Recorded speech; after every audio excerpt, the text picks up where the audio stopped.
Hello Adit Istorya, ako nga pala si Charis, 29 years old at 5 taon kong minahal ang fiancé kong si Jonas.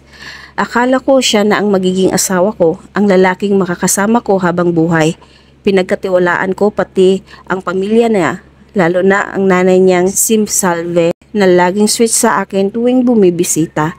3 taon akong nag-ipon sa trabaho ko bilang admin sa isang construction firm. Halos lahat ng sideline ko, overtime at 13-month pay, diretso sa ipon para sa pinapangarap kong bahay. Charis, kung itatayo mo na yung bahay niyo ni Jonas sa pangalan yung dalawa dapat, sabi ng kaibigan kong si Nika noon.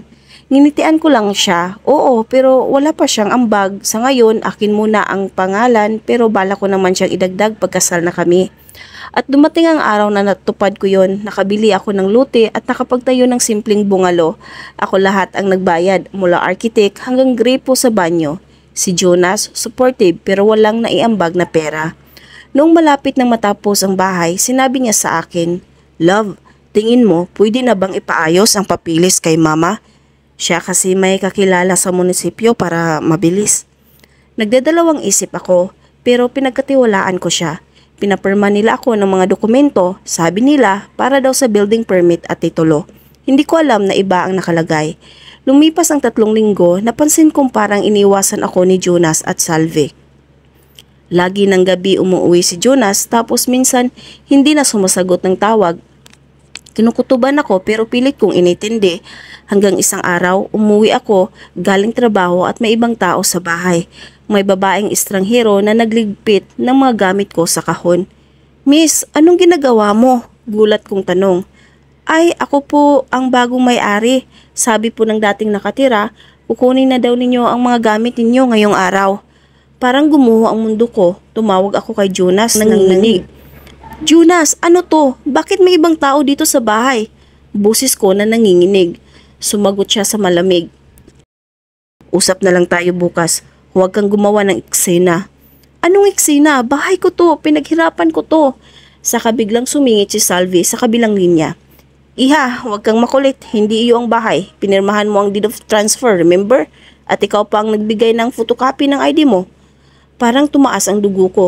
Hindi ako pumirma ng kahit anong transfer. Akala ko building permit iyon.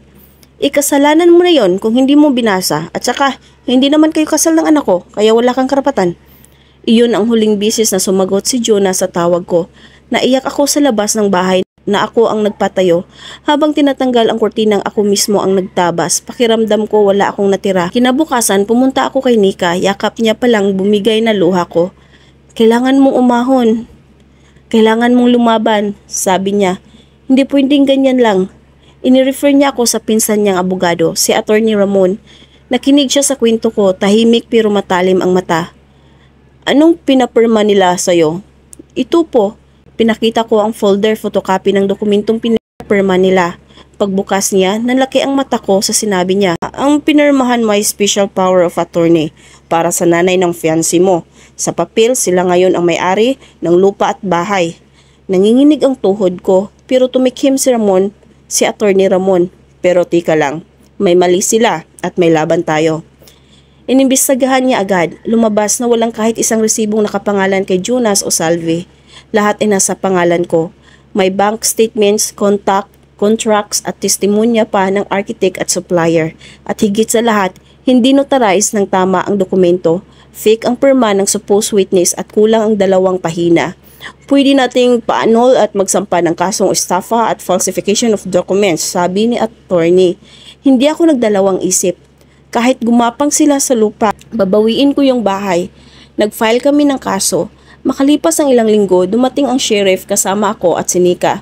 Dumiritso kami sa bahay. Nandoon si Jonas at nanay niya nag-iimpake. "Anong ginagawa niyo dito?" sigaw ni Salve. Tahimik lang ako habang inaabot ni Attorney Ramon ang order. "Effectively today, ibinalik ang bahay kay Miss Charis pending resolution. Wala kayong karapatang manatili rito." Si Jonas na payuko lang, hindi makatingin. Lumapit siya sa akin, halos pabulong. "Charis, pwede ba nating pag-usapan?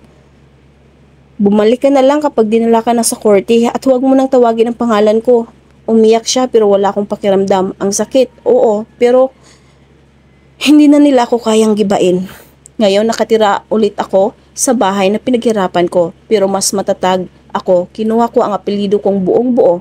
Naglagay ako ng bagong kandado, bagong kurtina at bagong buhay. Minsan napapahawak pa rin ako sa dibdib ko kapag naaalala ang ginawa nila. Pero sabi nga ni Nika, ang bahay napalitan pero ang puso mo hindi nila nakuha at ngayon mas pinaganda mo pa. At sa unang gabing natulog ako doon, mag-isa, tahimik, ligtas, doon ko naramdaman ang tunay na hustisya. Hindi ako nawasak, ako ang bumawi. Pagkatapos ng pagbawi ni Charis sa bahay, makalipas ang 3 buwan mula nang mapaalis sina Jonas at Salvi sa bahay, nagsimula nang umusad ang kaso. Hindi na sila makaporma dahil malinaw ang ebidensya laban sa kanila. Si Salvi na dating may negosyo ng ukay-ukay napilitang isara ito dahil sa kahihiyan. Kumalat sa barangay na kinasuhan siya ng estafa at falsification of documents. Yung mga dati niyang kaibigan umiiwas na, maging mga kamag-anak niya tumigil na sa pakikialam matapos malaman na mismong abogado ang humawak sa kaso ni Charis. Isang bisis nakita sila ni Nika sa munisipyo. Sila ba yun? Tanong ni Nika habang nagtatago sa likod ng poste. Si Jonas payat at mukhang puyat, naka-slippers lang at may daladalang envelope. Si Salvi naman nanilimahid at tila nakipag-ariglo sa isang empleyado roon. Narinig nila ang boses ni Salvi, iritang-irita. Hindi naman namin intensyon na lukuhin, kailangan namin ng pera noon. Pero hindi na iyon kinagat ng opisyal, kinailangan nilang humarap sa korte kada hearing. Si Jonas naman dahil sa record ng kaso, tinanggal sa trabaho. Yung live-in girlfriend niya ngayon, oo, lumabas din na may ibang babae pala siya habang fiancé si Charis. Iniwan siya nang malaman ang gulo. Hindi rin tinanggap ang aplikasyon niya sa ibang kumpanya dahil lumabas ang kaso sa clearance. Nang minsang makita ni Charis si Jonas sa labas ng korte, halos hindi niya makilala, payat, marungis at halos walang siglang magsalita. Charis, patawad. Mahina niyang sabi. Hindi siya sumagot. Tiningnan lang niya si Jonas na parang nakaraan na hindi niya kailangang balikan. Si Salvi naman nagmamakaawa paminsan. Anak, kahit settlement man lang. Pero ang sagot ni Charis, kalmado pero diretso. Hindi ako anak niyo at hindi pira ang nawala sa akin. Panahon, tiwala at dignidad. At babawiin ko lahat niyon sa tamang paraan. Maya-maya dumating si Attorney Ramon at sininyasan silang umalis. Sa pagbalik sa bahay na amoy ni Charis ang bagong lutong adobo ni Nika. Nakasalang ang kanin at nilalagyan ng kurtina ang bintana. Sabi ko sa'yo girl, aniya, Nika, karma is the loudest laugh.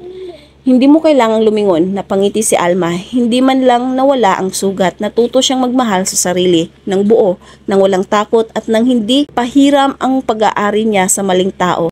At ngayon siya na ang tunay na nakatira sa bahay na pinaghirapan niya, hindi na takot kundi kapayapaan ang kasama niya sa bawat pag-uwi.